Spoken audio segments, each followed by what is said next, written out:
todos, espero que estejam todos bem. Lá no Livro dos Espíritos, no capítulo 7, que trata do retorno à vida corporal, existe uma questão, a de número 365, que é uma pergunta que Kardec formula da seguinte maneira: por que os homens mais inteligentes, que revelam um espírito superior neles encarnado, são, às vezes, ao mesmo tempo, profundamente viciosos? E a resposta, a primeira parte da resposta é clara: é que o espírito encarnado não é bastante puro, e o homem cede à influência de outros espíritos ainda piores. Muito bem, esse assunto Kardec vai tratar de novo, porém lá constando esse assunto lá em Obras Póstumas. Obras Póstumas é aquela obra pouco conhecida, inclusive, que traz algumas anotações, respostas e teses mesmo desenvolvidas por Kardec, mas que não houve tempo de publicação enquanto ele estava encarnado. Portanto, depois foram reunidas póstumamente, ou seja, depois de ele ter desencarnado. E por que razão será que Kardec retoma essa questão lá e ficou consignado lá em Obras Póstumas? A resposta é que ele quer nos mostrar que a inteligência, ela é neutra, ela não tem esta ou aquela tendência, e nem sempre ela conduz os homens aos melhores resultados, às melhores ações, à melhor conduta. Ele acha que a inteligência deve ter uma direção, deve ter um direcionamento. Direção esta, dizem inclusive os estudiosos, está dada pela moral. Por isso, ele acaba usando uma expressão chamada aristocracia intelecto-moral. Ou seja, ele trata de um assunto cujo título é a aristocracia. Entrando especificamente nesse capítulo, esse texto de Kardec, nós chamamos a atenção de que ele faz uma previsão acerca do advento futuro em nosso mundo, do que ele chamou de aristocracia intelecto-moral.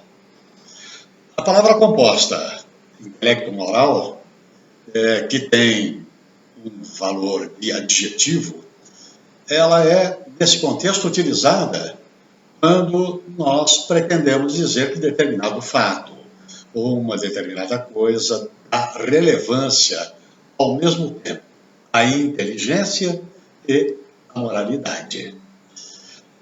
E a palavra aristocracia, já diz ali Kardec, ele vai fazer uma digressão a propósito da evolução da aristocracia. E antes ele dá o sentido que vem do grego, ou melhor, que vem da palavra aristos, ou kratos, que quer dizer poder.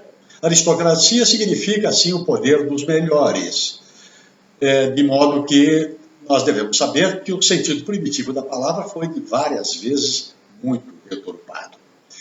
E, de acordo com o texto escrito por Kardec, há na história da humanidade terrena 5 espécies de aristocracia, segundo o texto de Kardec. Vamos lá analisar aí em síntese essas aristocracias. Em primeiro lugar, originariamente, nós temos a aristocracia dos patriarcas. Ela ocorreu nas sociedades primitivas. Foi quando surgiu em decorrência da formação dos grupos sociais e havia a necessidade da existência de uma autoridade dentro desses grupos sociais. E essa autoridade acabou sendo conferida aos chefes de família que compunham essa comunidade. E, portanto, os anciões e os patriarcas eram denominados, então, como formadores da aristocracia. Surgiu dessa maneira a primeira de todas as aristocracias. Ou seja, um fenômeno que ainda se vê até hoje, ainda em algumas comunidades indígenas, portanto, bem ainda próxima da origem da existência da aristocracia. Logo a seguir vem, segundo Kardec também, a aristocracia da força. Com o surgimento das guerras, das lutas, dos conflitos, a autoridade foi sendo transferida aos poucos para os indivíduos mais fortes, mais vigorosos, ocorrendo então o advento dos chamados chefes militares. Dessa maneira surgia o segundo modelo de aristocracia. Dentro da linha de evolução, ainda Kardec destaca que a seguir veio a aristocracia do nascimento. Os detentores do poder, com o tempo, foram transferindo seus privilégios e suas autoridades aos seus descendentes. Ou seja, aqueles que dominavam, aqueles que detinham o mando, a chefia, eles acabaram depois fazendo a sua prole, transmitindo para a sua prole, para os seus descendentes, essa sua autoridade. Nascia dessa maneira o terceiro modelo de aristocracia, que normalmente ela é fundamentada em leis que são outorgadas por quem estava no poder, no mando. E nisso, nesse poder, nessas leis, ele tinha total interesse em manter a sua estrutura. Na atual organização política, como por exemplo, até mesmo no nosso país, e agora a observação é nossa, existem senadores, deputados que costumam até inserir os seus filhos e netos na política e passam a transferir o seu prestígio, o seu voto, o seu contingente eleitoral, principalmente esses votos, constituindo um resquício do terceiro modelo da aristocracia surgida no mundo.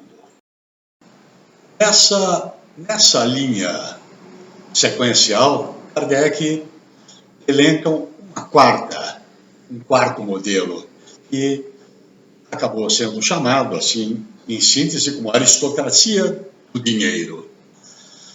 Com o surgimento das grandes fortunas, na Terra se elevou um novo poder, o poder do ouro, visto que com o ouro se pode dispor de pessoas e de coisas. O que não se concedia mais aos títulos, concedeu-se à fortuna. E esta, como ainda é bastante comum até em nossos dias, nós observamos, passou a ser detentora do poder. Foi esse o quarto modelo de aristocracia verificada no planeta. O importante é que nessa evolução Kardec então destaca um quinto modelo chamado de aristocracia da inteligência.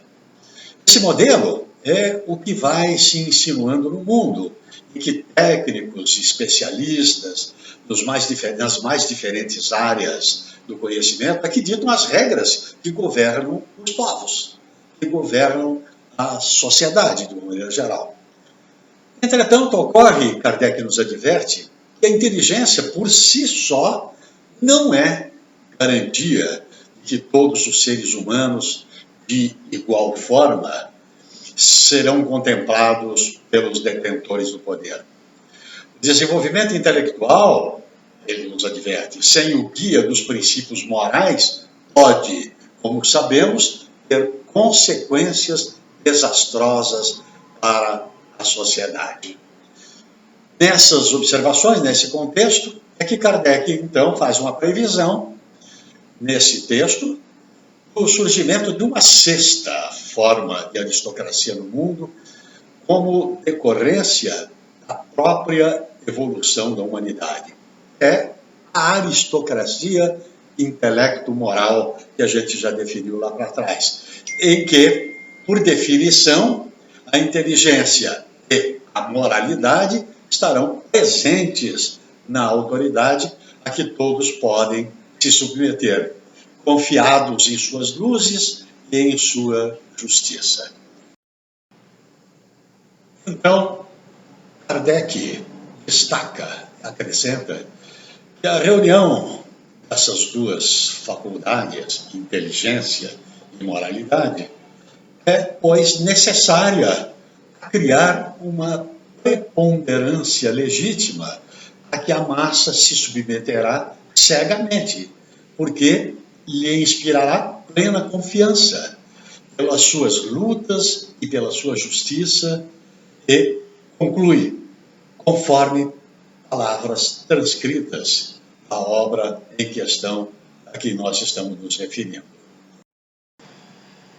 Verifica-se que o codificador, com toda a sua lucidez e bom senso, tão característicos na sua postura, leva à reflexão sobre as lutas próprias da evolução humana no combate, principalmente, ao egoísmo feroz, que ainda é característica das criaturas, e a evolução e as lutas aí decorrentes justamente pela presença do orgulho e da vaidade, que são seus derivados. De qualquer sorte, é importante nós destacarmos que, dada a diversidade que caracteriza o gênero humano, ainda continua sendo necessária a presença dos líderes. Mas, por outro lado, ainda existem criaturas fragilizadas e incapazes que necessitam de proteção e paixões, propriamente dita, que exigem repreensão. Aí, a necessidade da autoridade em todas as áreas de atuação.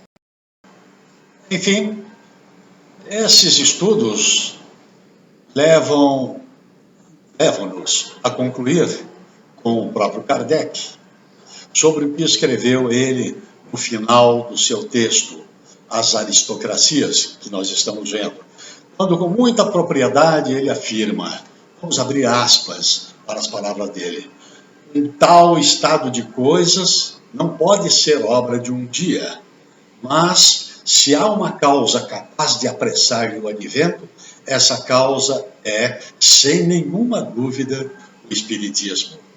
Fator por excelência da fraternidade humana, por mostrar que as provas da vida atual são a consequência lógica e racional dos atos praticados nas existências anteriores, por fazer de cada homem o artífice voluntário da própria felicidade. A vulgarização universal do Espiritismo dará em resultado necessariamente uma elevação sensível do nível moral da atualidade. E conclui, com bom direito, pois podemos considerar o Espiritismo como um dos mais fortes precursores da aristocracia do futuro, isto é, da aristocracia intelecto-moral. E ele colocou aristocracia intelecto-moral em negrito, para dar o realce necessário. Daí, nós deduzirmos que a aristocracia intelecto-moral, que gradualmente há de se desenvolver, é um inédito viável que conta com o potencial educativo da doutrina dos espíritos sobre aquele que adota como filosofia de vida, envolvendo positivamente outros indivíduos com os quais convive em sua ecologia de relações. Podemos finalizar dizendo que, se nós unirmos a inteligência e seus desdobramentos, vistos amplamente na atualidade, com a moralidade inatacável do Evangelho de Jesus, que preconiza o respeito ao próximo em toda a sua extensão, alcançaremos mesmo uma nova fase de luz e de justiça plena. É, sem dúvida, o poder que une amor e sabedoria. Lembremos-nos lá o amai e o instruí-vos, pois que conforme responder os espíritos na questão 791 do Livro dos Espíritos, a civilização se depurará de maneira a fazer desaparecer os males que tenha produzido, quando a moral estiver tão desenvolvido quanto a inteligência. Muita paz a todos nós diante de um texto tão claro, tão preciso e tão atual.